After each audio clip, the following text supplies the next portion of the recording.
Every day you promise yourself that tomorrow will be different. You'll wake up before the sun. You'll finally finish that course. You'll cook instead of ordering junk. You'll stop scrolling late at night. You'll be the person you keep seeing in your head. But then morning comes, and your thumb knows the snooze button like an old friend. The day slips away in errands, tabs, and notifications. Night shows up, heavy and quiet, and you're left with a familiar ache. Maybe I'm just not disciplined enough. Maybe I'm not built for this. Maybe change is for other people. Hold that feeling. Don't push it away. Look at it. Because inside that feeling is the exact place where the story of change begins. Not with a lightning bolt, not with a big speech, not with a 30-day challenge. It begins with one small choice that is so ordinary, so humble. It almost looks like nothing. A 1% shift. A tiny decision you can make right now without waiting for motivation to arrive and rescue you. Most people miss it because they're searching for big wins. But big wins are built like buildings. Brick by brick, small piece by small piece, day after day when no one is clapping. This is The Heart of Atomic Habits by James Clear, a book that didn't just sell millions because it had a catchy title, but because it gave people a way to rebuild their lives from the ground up, with pieces so small they're hard to fail at. James Clear isn't promising magic. He's offering a blueprint, a practical, compassionate, quietly powerful method for becoming who you want to be by mastering what you repeat. Because you do not rise to the level of your goals, you fall to the level of your systems, and systems are made of habits, tiny actions that compound like interest over time. Imagine your life as a long road with small signposts every few meters. Those signposts are your habits. You don't need a new highway. You need better signposts. You need them so clear you can't miss them, so attractive you want to walk toward them, so easy you can't make excuses, and so satisfying you'd like to come back tomorrow. And once you start walking, the smallest stride becomes momentum. You don't need to sprint. You only need to keep moving. Let's begin where change truly starts. Identity. Not the clothes you wear, or the job title on your profile, but the story you believe about yourself when no one is watching. We think habits are outcomes first. Lose 10 kilos, make $1 million, get a six-pack, but outcomes sit on a deeper layer. Processes, how you eat, how you train, how you spend, how you focus. And beneath processes lies identity. What kind of person you believe you are. When your habits are aligned with your identity, they stick. When they fight your identity, they feel like a costume you rip off the second you get home. If you say, "I'm trying to quit smoking," there's a tug-of-war between your action and your identity. You're still a smoker trying to be someone else. But if you say, "I don't smoke," you've already chosen the kind of person you are. Two words change the story. I am. Identity isn't a prize you get at the end. It's a direction you step into with the tiniest actions. Every time you sit down to write for 2 minutes, you vote for "I'm a writer." Every time you put on your shoes and walk to the end of the street, you vote for "I'm active." Every time you open your finances and move one small amount into savings, you vote for "I'm responsible with money." No single vote wins the election, but the votes stack up. The story gets heavier. And one day it's true because you lived it, not because you wished it. Now the mind loves goals. Goals feel exciting. Goals give you a destination. But James Clear reminds us that goals don't get you there. Systems do. If your goal is to win a championship, the system is how your team trains, eats, reviews tape, and recovers every day. If your goal is to get straight A's, the system is your study schedule, your note-taking method, your sleep. If your goal is to grow a business, the system is your content calendar, your sales follow-ups, your product iteration cycle. Goals set the aim. Systems pull the trigger, over and over, reliably when motivation is asleep. Fall in love with the process, and the results will take care of themselves. Let me tell you a small story. There's a young musician named Mira. She idolizes performers who fill arenas and thinks, "If I could just get one viral song, everything would change." She writes in bursts, waits for inspiration, posts once in a while, then disappears. Nothing sticks. She reads Atomic Habits and makes one decision. Every weekday, she will write for 10 minutes at 7:30 p.m. That's it. She puts her notebook on her keyboard so she can't miss it. She builds a tiny ritual. Tea, timer, write. 20 days later, she has scraps, lines, choruses. 90 days later, she has 3 full songs. A year later, she releases an EP that gathers quiet traction. No virality, no fireworks, but a foundation. People message her, "Your lyrics saved me," and she smiles because she knows the truth. The EP wasn't built by inspiration. It was built by a 10-minute habit at 7:30 p.m., repeated until it became who she was. That's the compounding power of 1% improvements. If you get 1% better each day, you don't just add up, you multiply.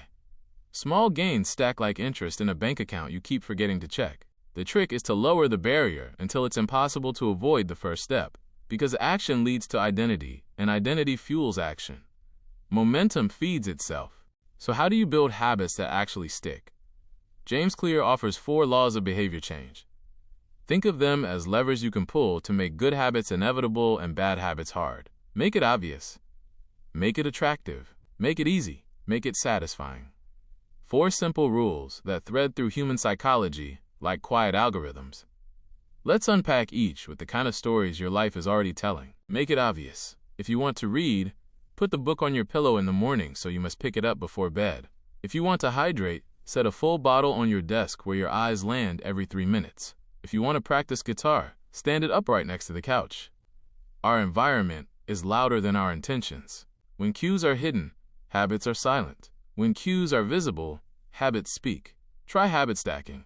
After I make my morning coffee, I will write 1 sentence. Or, after I brush my teeth, I will do 10 squats. Attach the new to the old.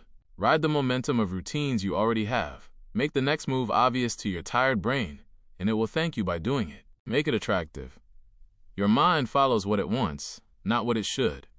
Design that desire. Pair a habit you need with a habit you love. Listen to your favorite podcast only when you walk. Work from a cafe you enjoy, but only after you've completed your first deep work block at home.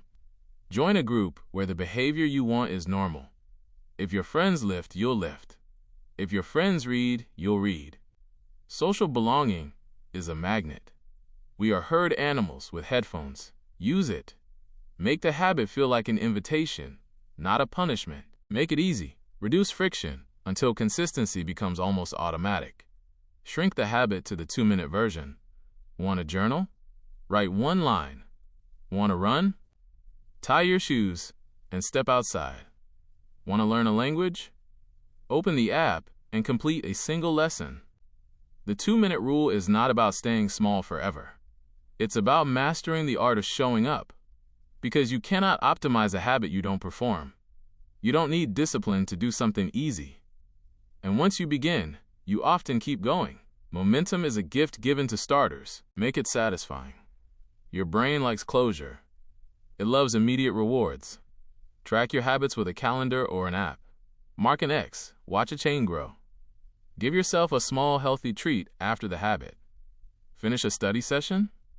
Make a cup of hot chocolate. Complete your workout? Take a warm shower with your favorite soap. Make the end feel good so your brain says, "Let's do that again." Satisfaction closes the loop and turns repetition into desire. Now flip the laws to break bad habits. Make it invisible. Make it unattractive. Make it difficult. Make it unsatisfying. If scrolling eats your morning, charge your phone across the room. Hide the apps in a folder 3 swipes deep or remove them from your home screen. If late-night snacking is your weakness, keep tempting foods out of the house. If you have to drive to the store, you've added friction. Reframe the habit so it feels ugly. Remind yourself how groggy and guilty you feel after a binge. Set a public commitment with a friend. If you break the habit, send money to a cause you dislike. The pain of failing, even a little, can help you choose the better path next time. We're not robots. We're humans. We respond to the environment. Shape it, and it will shape you back. There's another truth you need to hear. The plateau of latent potential. You show up for weeks, and nothing seems to happen. You go to the gym, and the mirror looks the same. You study, and your grades don't move. You post content, and no one reacts. That's the valley where most people quit. But change is like melting an ice cube. For a long time, you're at 1 degree, 2, 3. Nothing drips. Nothing moves. Then at 32 degrees, the phase shift happens. The structure changes. The cube releases water like it was waiting all along. Your effort wasn't wasted. It was stored. Atomic Habits asks you to trust the storage. Keep stacking reps. The breakthrough comes like a quiet snap. And it feels like it happened overnight. It didn't. You earned it atom by atom. Let's make this concrete. Picture a student named Rohan, overwhelmed by exams. He keeps a goal in his head, top 5% of the class. But his days are chaos. He studies only when panic arrives. He reads the first chapter 7 times because it feels productive. He discovers the idea of systems and makes one rule. Every weekday, one focused 25-minute session right after lunch, no phone, one topic, closed book practice at the end. He prints a simple tracker and marks a square each day. At first, nothing changes. A month later, his recall is sharper. His anxiety is lower. 3 months later, he's not top 5% yet, but he's calm, consistent, and improving. The identity arrives quietly. I'm the kind of person who studies daily. The grade will follow like a shadow. Or take health. Nisha wants to lose weight, but her identity screams, I'm the person who ruins diets on weekends. She stops chasing the perfect plan and chooses one atomic habit, a daily 10-minute walk after dinner. That's all. She places her shoes by the door. She sets a reminder that pings at 8 p.m. She calls a friend during the walk to make it attractive. She keeps the route flat and short to make it easy. She takes a photo after each walk and puts it in a folder called Proof. After 3 weeks, the folder holds 21 tiny victories. She feels proud. Pride is fuel. She adds another habit, a glass of water before each meal. She adds a third, protein with breakfast. Nothing extreme, but 6 months later, her energy is up, her sleep is better, and the scale is finally moving. She didn't fight her identity. She rebuilt it step by tiny step. And career. You want to be a creator, an entrepreneur, a coder, a designer. Goal shout. 100K followers, 6-figure revenue, FAANG job. Systems whisper, publish twice a week, run 1 sales call per day, solve 3 leak code problems at 7 a.m., reach out to 1 mentor every Friday. The whispers win, not because they're loud, but because they're steady. People notice steady, platforms reward steady, results respect steady. The internet amplifies compounding, but compounding requires patience most people refuse to give. Refuse to be most people. Now, a habit doesn't exist in a vacuum. It lives in a physical space, a social space, and a mental space. Your environment is an architect of behavior. Design it on purpose. Put healthy snacks at eye level. Place your journal on your pillow. Keep your dumbbells next to your desk. Put your guitar on a stand, not in a case. If your space nudges you, you need fewer pep talks. If your space tempts you, you need more willpower than any human has at 11 p.m. Make the good easy to see. Make the bad hard to reach. You don't need more discipline. You need fewer decisions that require it. You might be wondering, what about motivation? Motivation is the spark that lights the candle. Habits are the wick that keeps it burning. Some days the spark is weak. That's okay. Build a wick so long and so reliable that even a tiny spark will catch. Your ritual is the wick. Your environment is the wick. Your identity is the wick. And when motivation surges, don't waste it. Use it to improve your system, not just your results. Buy better running shoes. Set up a calendar for content. Batch cook on Sunday. Automate the good so you can save willpower for the rare decisions that truly matter. Let's talk about the friction of starting. The 2-minute rule is a doorway. It's not the room.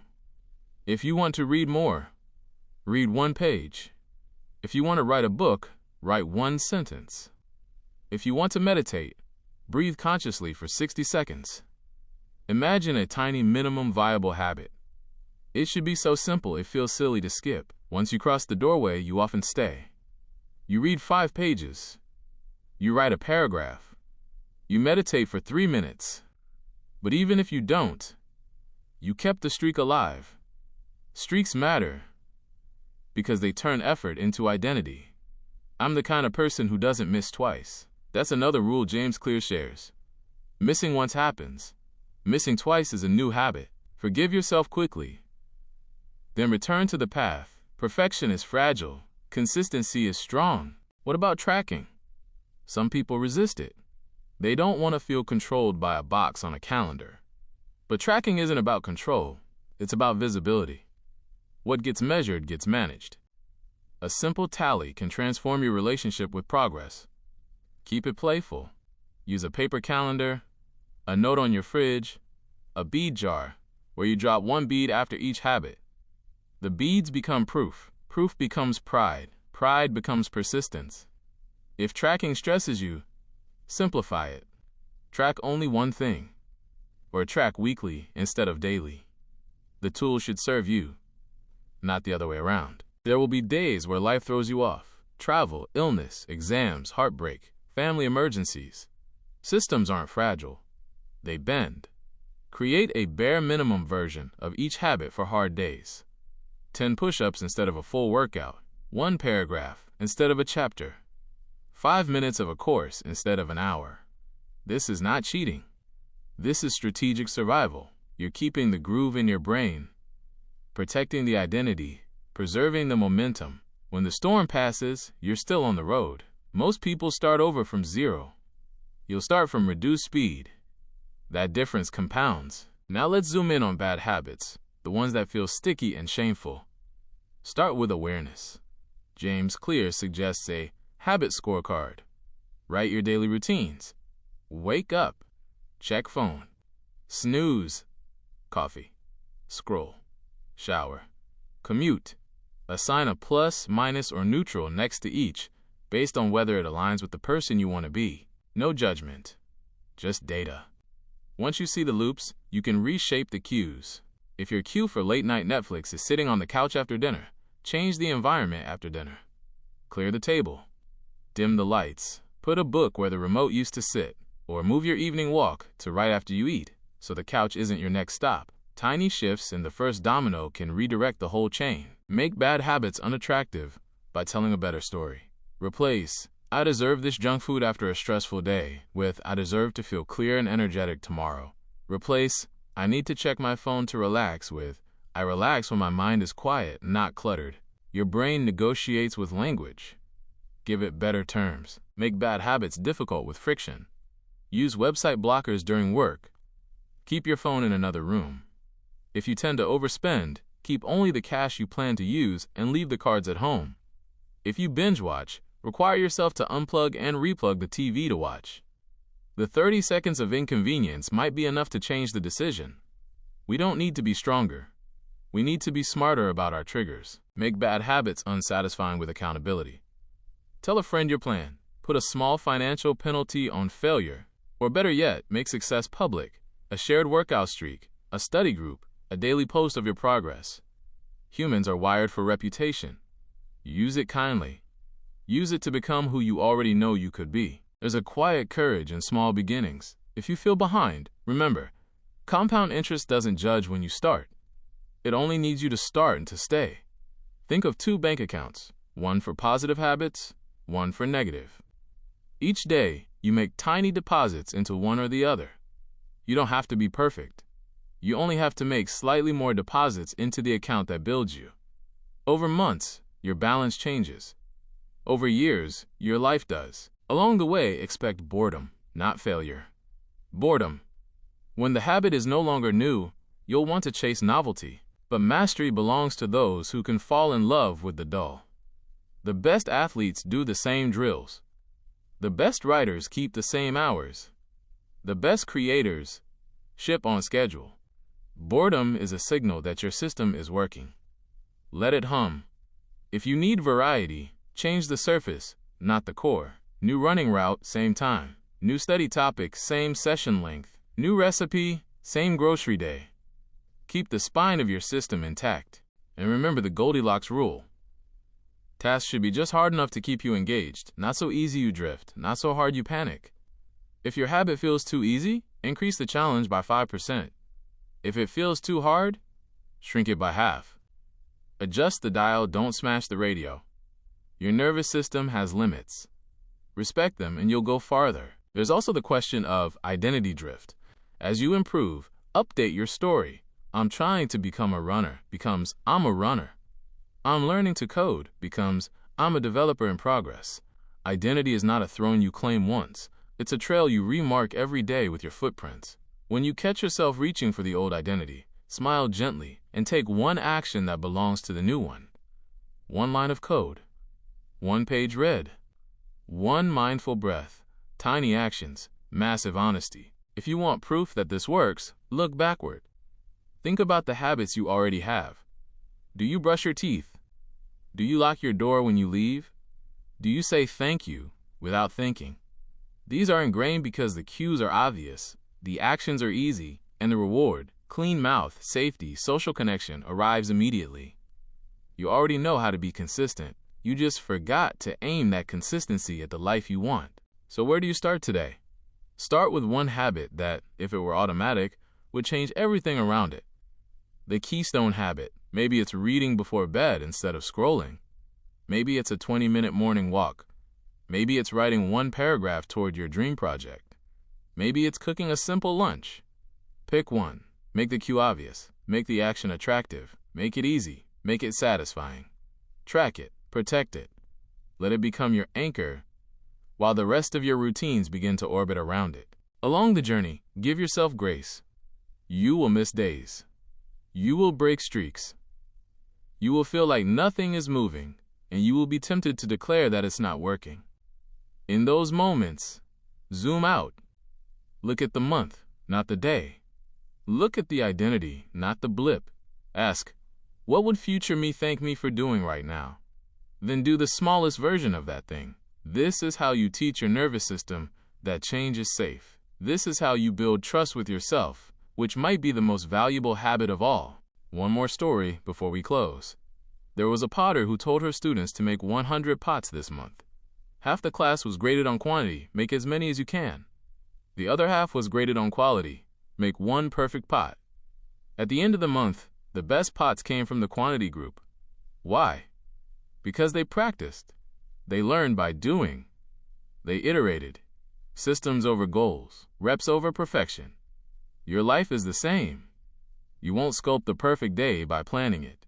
You'll sculpt it by living many good enough days, adjusting the clay with each spin of the wheel. We began with a feeling. You at night, promising yourself that tomorrow will finally be different. Here's the truth Atomic Habits offers. Tomorrow isn't magic. It's just a collection of tiny choices waiting to be made. 1% better is not a slogan. It's a doorway. Identity is not a prize. It's a path. Goals are not the engine. Systems are. And change isn't an event. It's a tide that rises so slowly you hardly notice until one day you look around and realize you're living inside a life you used to dream about. So tonight, do one thing different. Put the book on your pillow. Set the glass on your desk. Lay out your shoes by the door. Choose one habit, shrink it to 2 minutes, tie it to something you already do, and give yourself a small reward when it's done. Then show up again tomorrow, and the next day, and the next. Let the days stack. Let the votes for your new identity pile up, quiet and undeniable, because every day you promise yourself that tomorrow will be different. And now you know the secret. Tomorrow is built tonight, not with a grand gesture, not with a motivational speech, with one small action that proves who you are becoming. Make it obvious, make it attractive, make it easy, make it satisfying. And when you wake up and your thumb reaches for the snooze button, smile and remember the story you're writing. The hero of this story doesn't need to be perfect. The hero only needs to keep moving, one atom at a time.